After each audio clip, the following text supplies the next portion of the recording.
Esta é a estação de pesquisa Oberon, que é responsável por estudar a galáxia do ano de 2029, onde são usados chimpanzés para pesquisas de anomalias. Um tipo de protocolo de segurança é adotado caso uma missão seja muito perigosa, onde o capitão Léo Davison está há mais de 2 anos e é encarregado de treinar os macacos para as viagens nas cápsulas Delta, uma espaçonave monotripulante com a intenção de coletar os dados e fazer uma rota segura por fora das anomalias até voltar à estação. Mas, apesar de ser um excelente piloto, ele é muito apegado ao seu chimpanzé, Pele, porque, segundo ele, é o único amigo verdadeiro que ele tem na estação espacial. No entanto, o comandante Vélez encontrou uma tempestade eletromagnética peculiar com diversos buracos negros. E como procedimento, Léo deverá preparar o chimpanzé para enviá-lo para a tempestade, pois Pele era o único com condições para a missão. Claro que contestou imediatamente ao ver que era extremamente perigoso e que precisaria de alguém que pudesse pensar para analisar a situação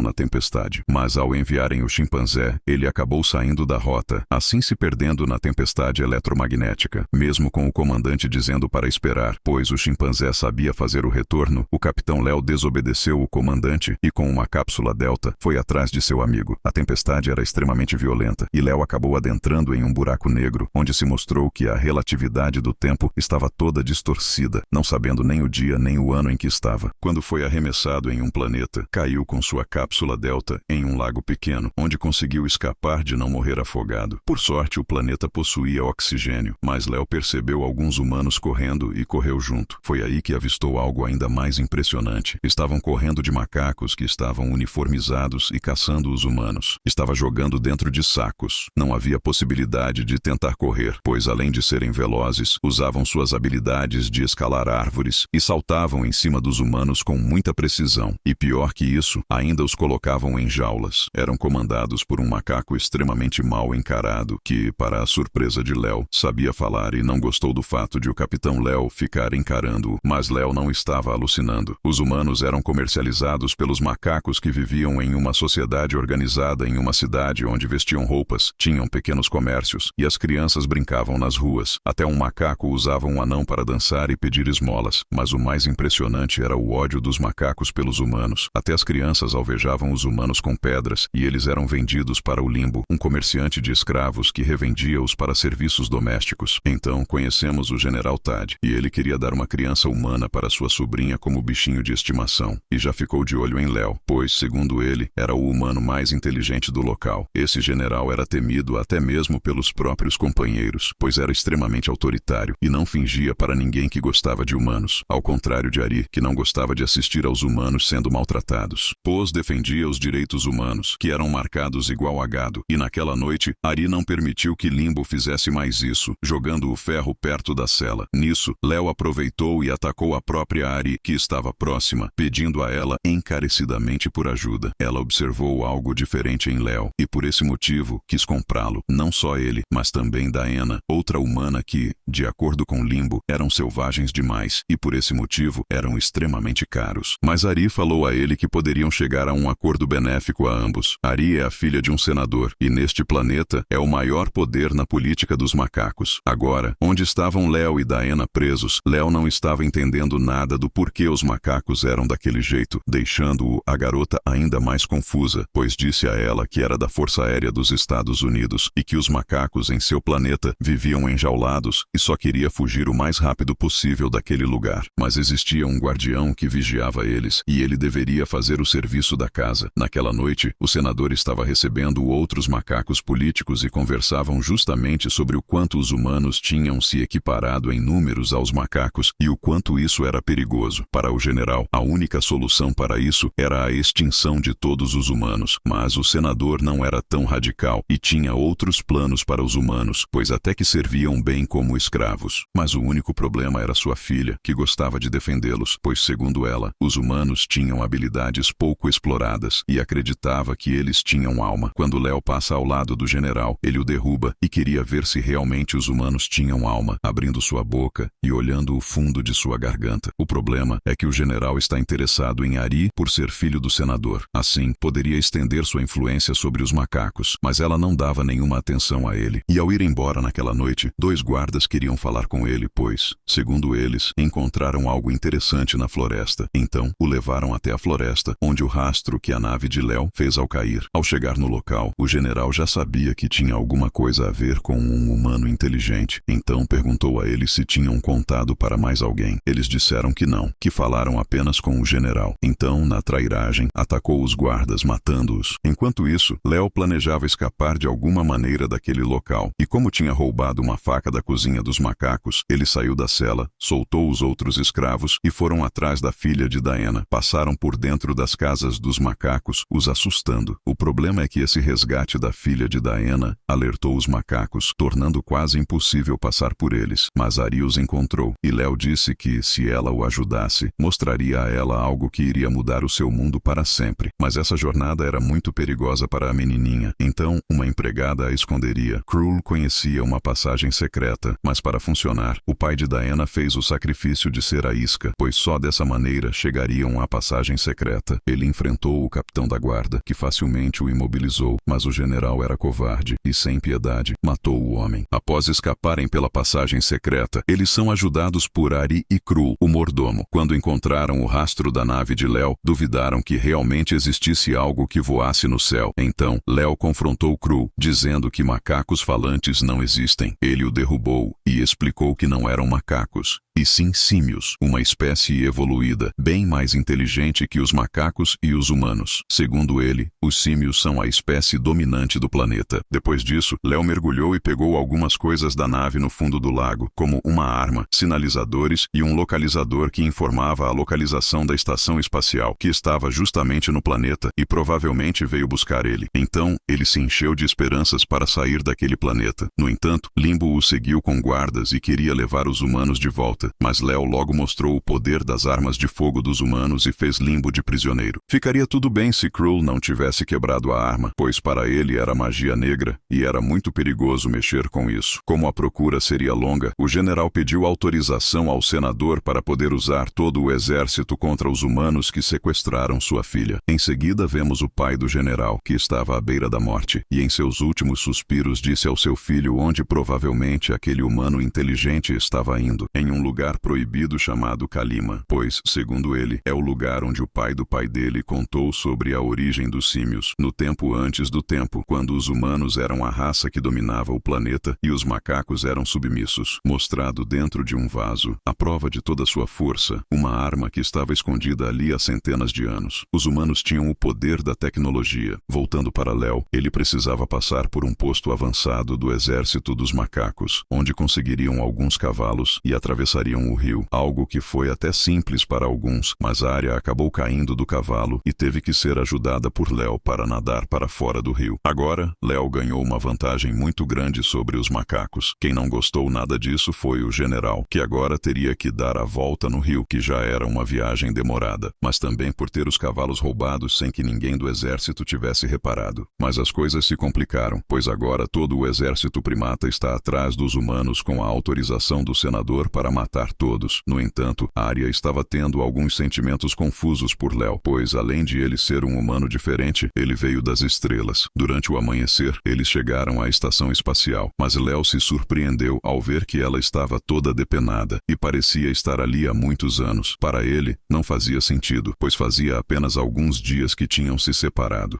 Então, Léo descobriu que esse lugar sagrado, chamado Kalima, na realidade, era uma placa escrita Animais Vivos. Mas por sorte, a nave tem um gerador nuclear, conseguindo assim desbloquear as portas e ouvir a mensagem que foi gravada no computador. Toda a verdade foi revelada. A estação espacial foi atrás de Léo e viajaram no tempo, sendo enviados para esse planeta inabitado. E como tinham chimpanzés com um nível de inteligência elevada, os usaram para se manter vivos. Mas um macho chamado Símios se rebelou, atacou todos os humanos e tomou o poder. E esse Símios era a divindade que os macacos cultuavam, descobrindo onde toda a linhagem deles surgira. Naquele momento, todos os humanos sobreviventes se reuniram ali, pois era o lugar onde os macacos não costumavam ir. Nisso, Léo descobriu que a nave ainda estava cheia de energia, que poderia usar para surpreender o exército inimigo se os posicionasse atrás da nave. Então, preparou um plano junto com todos os humanos, dizendo a eles que eram capazes, pois estavam em maior número, inteiro, e que em seu mundo homens de coragem ganharam muitas batalhas, então foi chegada a hora, e se tornou uma verdadeira guerra contra os macacos, que já partiram para cima. Foi quando Léo acionou a última turbina da nave, gerando uma enorme explosão em cima dos macacos, incinerando-os imediatamente. O general ficou sem saber o que fazer, e foi aí que os humanos começaram a atacar os macacos, que ainda estavam vivos. Depois disso, a batalha começou de verdade, e tanto os macacos quanto os humanos estavam morrendo aos montes. Mas algo inesperado aconteceu. Uma cápsula Delta apareceu no céu, e dentro dela estava Péricles, o macaco de Léo. Todos os macacos acharam que era o grande Símios voltando para o planeta, pois quem estava dentro da nave era um macaco. Mas com medo, fugiu para dentro da nave, e Léo foi atrás. E o general também foi, pois queria matá-los. O general bateu no Péricles e conseguiu desarmar o Léo, mas acabou ficando preso dentro da sala de controle. Os outros macacos descobriram que ele sempre soube de tudo, drenando toda a confiança do seu comandante do exército, o deixando-o preso ali para sempre. Mas o objetivo de Léo era retornar para a Terra. Ele usaria a cápsula Delta para isso, pois Péricles tinha conseguido as coordenadas corretas para sair da tempestade eletromagnética. Mas antes que partisse, Arya disse a Léo que estava apaixonada por ele. Porém, como ele não poderia ficar, despediu-se dando um beijo nela e aproveitou para beijar Daena antes de sair do planeta. Ao sair da tempestade eletromagnética, Léo conseguiu as coordenadas para ir direto para a Terra, fazendo ajustes na relatividade. No entanto, ao pousar, a cápsula Delta foi destruída com o pouso forçado. Ao sair, deu de cara com o memorial do general, e toda a história da humanidade tinha sido reescrita por macacos.